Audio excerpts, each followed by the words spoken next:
What's happening, everyone? Salute to you. Welcome to the Combat Show. I'm Ola. I'm your host.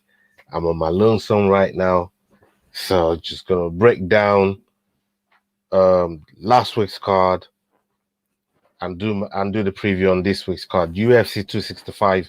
We've got UFC 265 in the cut today, so we're gonna be breaking that down. I'm gonna get right to the point from last week. I'm through to 151. Chig is through to 136, and William is at 116. William got 3 points. Chig got 7 points. I got 6 points. And that's for last week's card. There was a lot of those cards that got removed. I don't know why those cards got removed, but a lot of those cards got cancelled. Some people didn't make weight, some for COVID. Even this one that we're about to go into this week, UFC 265. Salute to you, Dante. Thank you for rolling in. Big up, my guy. I've dropped that thing on Tapology. I got email that you accepted it still. So I still have to speak to you on a few things on how to go about some of the things on there, because I'm new to that aspect of it on Tapology, but I will chat to you off camera, so probably tomorrow, so let me jump straight through to the main card of last week. Brian Barberena and Jason Witt. That was the fight of the night last week. Great fight by those guys, and we know when those two men are fighting, especially Barberena, it comes with intensity, throwing hands. That brother there, his fight is never boring. Every time you see him, he's never in a boring fight. So they were worthy of that fight of the night there. We had Jared Gordon and Nicholas Stoes. I don't know how Jared Gordon, like I said, I mean, if you man went back and watched that fight, Jared Gordon's knockout for me was worthy of a bonus. He just leant into it, like fast twitch fiber, all of that, and just put everything in there. It just put the man live. Man was out just like that. So I don't know how he didn't get performance of the night. I thought it was well worthy of it. I'm definitely going to be looking forward to see who he fights next. Cheyenne Boys for Gloria De Paula. Again, another first round knockout. Was a knockout galore on this thing here, you know what I mean? There was another first round knockout, big knockout there by Cheyenne Boys. Me and Chig actually picked him, and William picked Gloria De Paula.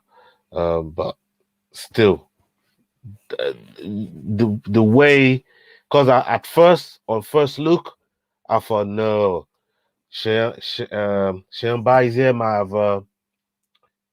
have actually hit a grounded opponent, That's what it looked like to me. Like, she's hit a grounded opponent here, but going back to look at it and checking it all out, hand was off the canvas. So when the actual strike landed, I believe it was a left kick, left high kick. When it landed, hand was already off the canvas. So for me, clean strike, clean knockout. Added a couple hammer fist just for good measures.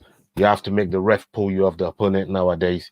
If you don't do that and you try to do a walk of KO, sometimes people come back alive, you know what I mean? So, and finish you. On top of that, they don't just come back alive, they come back alive and finish you. So you got to wait for the ref to pull you off. Uriah Hall and Uriah Hall versus Strickland. Strickland is a madman. That guy there is he's different. He's different. He's got different energy about him. He's got different mentality about him. I mean, Bisping wouldn't stop waxing lyrical the whole commentary, the whole of the commentary. Bisping wouldn't stop waxing lyrical about how crazy Sean Strickland was, you know. But look, he came in with a win. We said on last week's show that Uriah Hall is just one of those guys. When you expect him to win it, you know, you expect him to win a fight. He doesn't. He doesn't. You know what I mean? He doesn't win a fight when you expect him to go out there and win a fight. But in a fight like this, especially with someone that you think, you know, he knows Sean fairly well because they've been sparring partners in the past. They've been gym teammates but they share the same gym. So, you know, they have a fair idea of how they both work. And for me, I just thought Uriah Hall came up really short in some of the things I was expecting him to do. I didn't see from Uriah Hall. So Sean Strickland, I thought he won. Maybe I'll give Uriah Hall 1 round. Maybe I'll give him 1 round, but nah. I just thought, you know, Sean Strickland dominated him from start to finish. You know, but hey, we'll still see them.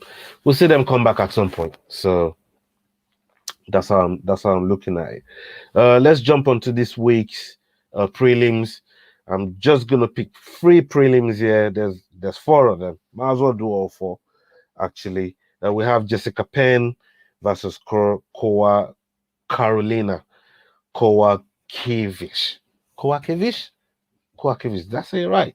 You might correct me. Any of you Polish man there that's watching, or Eastern European that's watching, please let me know. I think I might just butcher that name there, so I will keep it Carolina. She used to be better at butchering names than me, but since I've been on here, man, I've just been killing names left, right, and center. The big one there is Ling Jingliang. Li Jingliang. I think I might hit that one there right there. So, but Carolina versus Jessica Penn, I'm gonna keep it Carolina. Carolina is 12-6 going into this fight. Jessica is 13-6. Identical record between these two, but I believe Carolina is the more experienced, more versatile. She's been in there with the who's who of the division. So for that reason, I'm gonna go with Carolina on that one. The next one up is the light heavyweight division. Alonso Menifield. You guys put your pick in. And I'll put them up on the screen. If you think if you're picking the other way or picking the same fighter. But for me, I'm going to be going for Carolina on that one. Okay, I've just got the scoop on how to say this. Kowalkiewicz. Did I say that right? Kowalkiewicz. Thank you, Dan. Salute to you, my brother. Yeah, man. Kowalkiewicz. So, I'm definitely sticking with her. Alonso Menifield versus Ed Herman. Ed Herman is 27-14, and Alonso Menifield is 10-2. Going into this fight at 205. Ed Herman is on a 3-5 win streak, but if anybody remembers his last fight was against Rodriguez, and he faked a nut shot. I believe Bisping was actually on the commentary on that night. When he faked that nut shot there, I couldn't believe what I was watching. I thought, what the hell is going on here? But he ended up submitting Rodriguez in that fight, and that's how we ended up on this 3-5 win streak. I believe he's 27-14.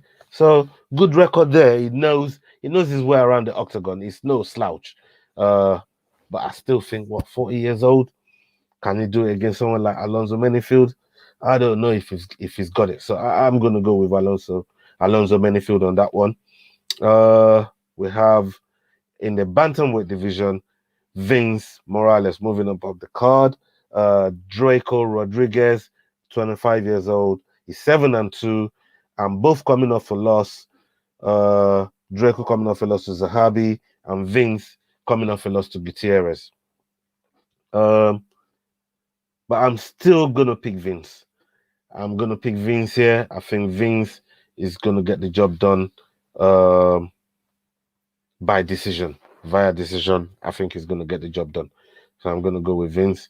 And the main fight on the prelims is Bobby Green versus Rafael Fiziev, 155 division. Bobby Green at 34 years old, and Rafael at 28 years old. Rafael is 9-1, 3-5 win streak. Bobby is 27-11, kind of near enough that Ed Herman sort of resume, if you wish, you know. And Bobby Green is coming off a win against Diego Moises, and Fiziev is coming off a win against Moicano, and we know both of these guys ain't easy to put away. Moises has just, you know, a win over him. I just got Islam Makachev up there. Shout out to Diego. Diego just rolling in there.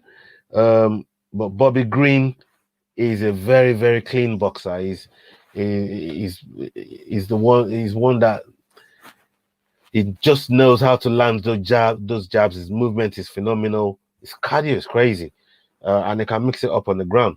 But Fiziev is, for me, a complete mixed martial artist. You know, I love Fiziev. I like the way he fights. Very, very aggressive, and he mixes it up well with the kicks. You know, the 1-2s with the kick to go with it. Front kick, calf kicks, inside leg kicks. It comes with all of those. So I think Fiziev is gonna mix it up a little bit more, and win via decision as well. I'll give him probably the first 2 rounds. Bobby Green might come back and take the third. So yeah, I'll go with Fiziev on that one. On to the main card now. Moving on to the main card. Song Yadong versus Casey Kenny. Casey Kenny just came off a fight with Dominic Cruz in a fight that I thought was very, very competitive. When you look at the way Dominic Cruz fights, it's not the easiest guy to fight. You know, it really isn't. It's not the easiest guy to fight. Dante says here, I've picked Fiziev. Whenever I pick against Green, it comes up with the goods. It's the same thing. It really is. It's the same thing with Uriah Hall. Every time you go pick against him, another one that moves like that is Neil Magny. Magny is another one that moves like that, you know. So I don't know. Yeah, well, go on, Diego. Big up, my brother. Salute to Kelly Melia. Kelly says Derrick already started the mind games. Yeah, at the face-offs. At the face-off, he grabbed the belts. Well, we're gonna come to that in a little while. Give me a minute and I'll get there. But yeah, that was a really, really good mind game / stunt.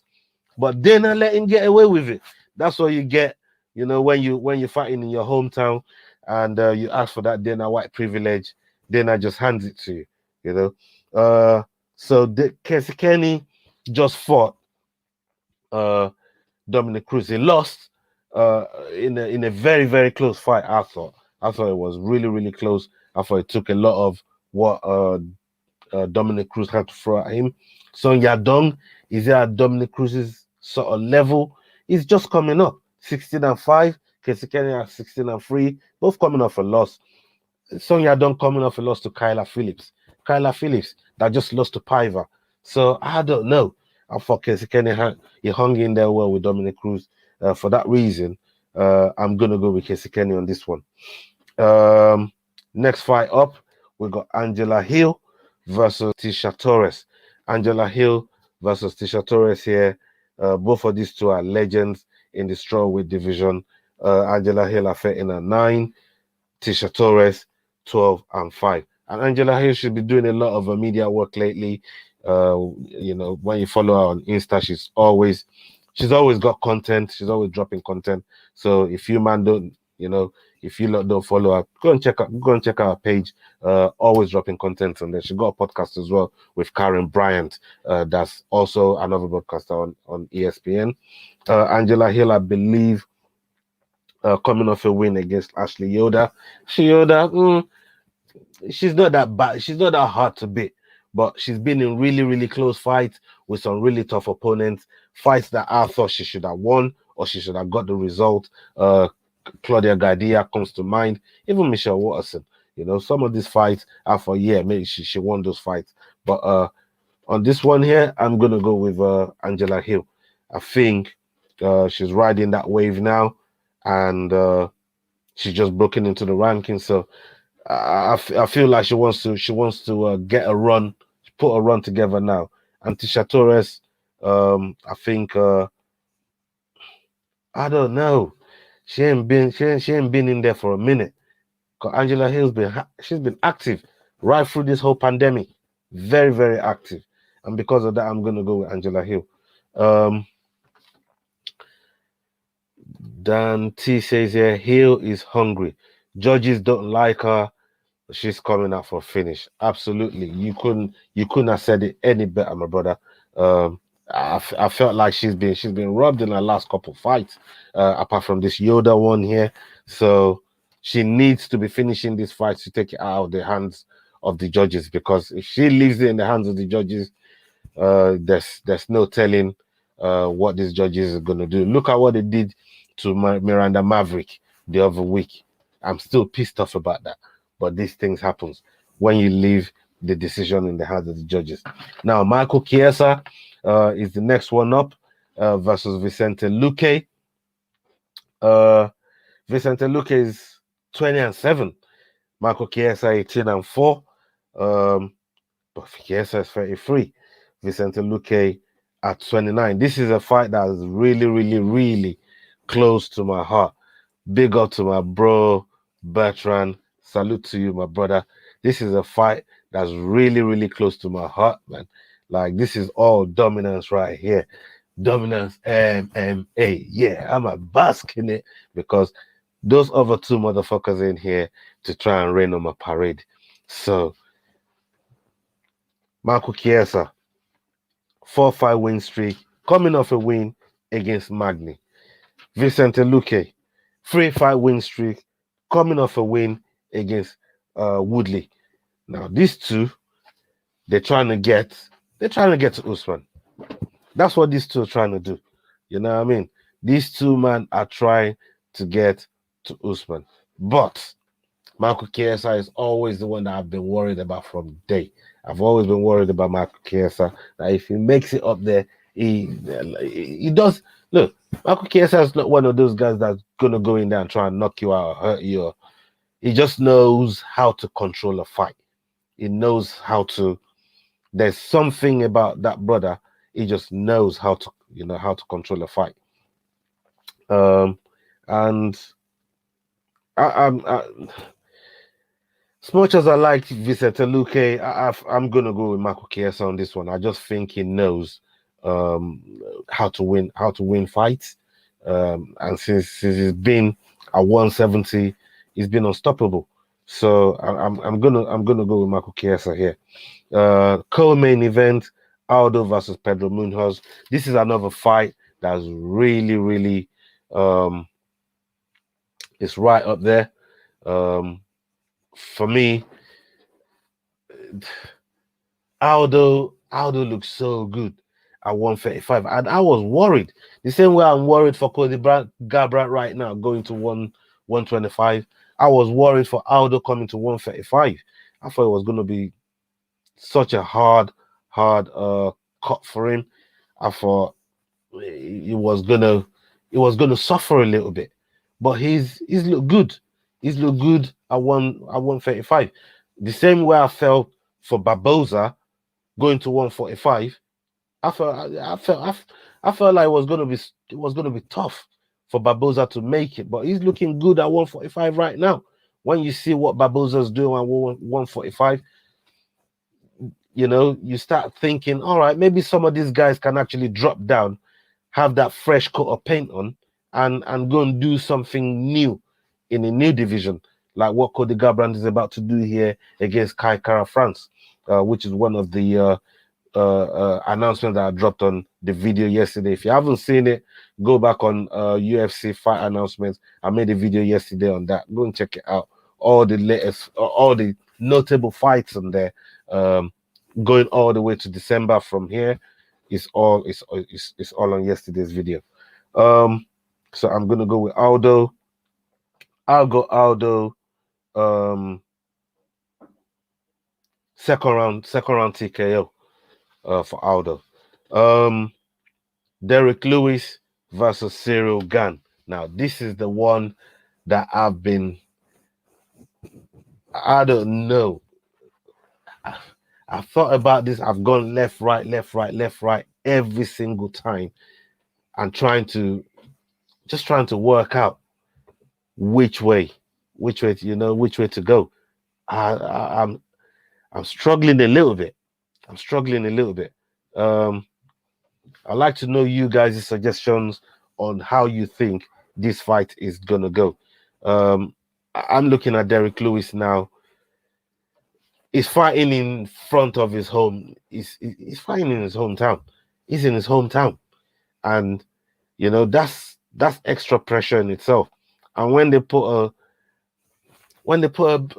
some bling in front of you, you know, there's that little motivation there to think, yo, if I win this on the next pay-per-view, now I can talk about pay-per-view money. I can talk to Dana and negotiate because you got that belt. You know, even though it's an interim belt, it allows you to negotiate on the pay-per-view money. And that's important. That's why some of these fighters, they go harm on it when they get those opportunities, because now they can get some of that money that comes in on pay-per-view. If not, you just get your show money, you know? So that's why this interim belt is so important. But at the same time, it's almost like doing Francis dirty. Another video that we made earlier on, if you scroll back down on the channel, you see we made a video on is UFC actually doing Francis dirty by creating this card. I mean, creating this belt to go in. So for me, it's a tough one. And Kelly Melia said it earlier on, like Lewis is starting to play the games. He's starting to play the games, man. At the weigh-ins, or stare down, shall I say? You know, he stares down, speaks to Dana. Dana's holding the belt in the middle. Next thing you know, Dana's just letting him take the belt and raising the belt, you know, in front of his own crowd. And that's what Derrick Lewis feeds off of. It feeds off, you know, the crowd's energy. It feeds off of that. And credit to him. It feeds off of that. Bear with me here. Diego says, I want Derrick to win, but Gane, I can't deny him. It's you're spot on. You know, you want Derrick to do well in front of his hometown. I love Houston. Houston, one of my favorite places, one of my favorite artists, one of my favorite way of living. You know what I mean? Them southern people, man. All you southern people, I love you. You know what I mean? And I like Houston. I want Derrick to do well here, but when you talk about Cyril Gane is a brother here now that's undefeated in the UFC. He's coming with a clean record. But Derrick is such a tough one to pick against, because he could be losing the entire 5 rounds against Cyril Gane. That's so technical, which is how I think this fight's gonna go. Cyril Gane is going to be winning this fight. He's so technical, so technical. But if he offers his chin in any way, shape, or form, or gets overzealous, Derrick can put his lights out just like that. And that's, you know, when you got a fighter that's got the equalizer like that. And I know Cyril Gane, he's got a chin. You got to respect his chin. He's got that chin. But I don't know, man. I think Cyril Gane is going to win on decision. No. 4th round TKO. 4th round TKO for Cyril Gane. Yeah, I'm going to go with that one. 4th round TKO for Cyril Gane. I just think he'll do too much work because Lewis tires a lot. And Cyril Gane is one of those guys that just looks like Rolls Royce, knows how to pace himself, especially for 5 rounds. Like, Lewis is going to be knackered.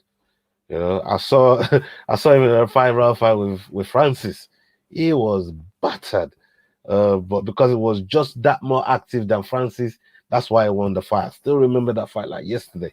So for me, yeah, I'm gonna go with Cyril Gane. I think he's gonna make him move too much. He's just gonna work him and he's gonna rinse that cardio out of him. And eventually he's just gonna he's just gonna rain so much in him. The ref is gonna have to pull him off. So yeah, I'm gonna go for 4th round TKO.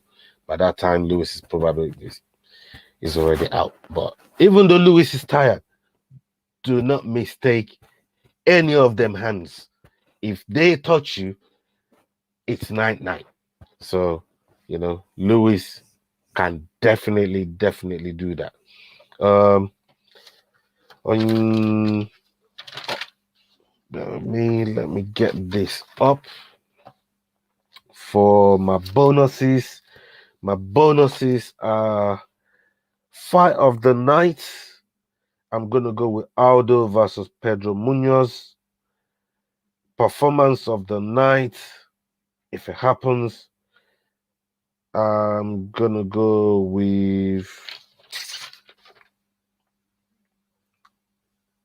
Alonzo Menifield. I'm gonna go with Alonzo Menifield for performance of the night and fight of the night for Aldo versus Pedro Munoz. Those are my bonuses.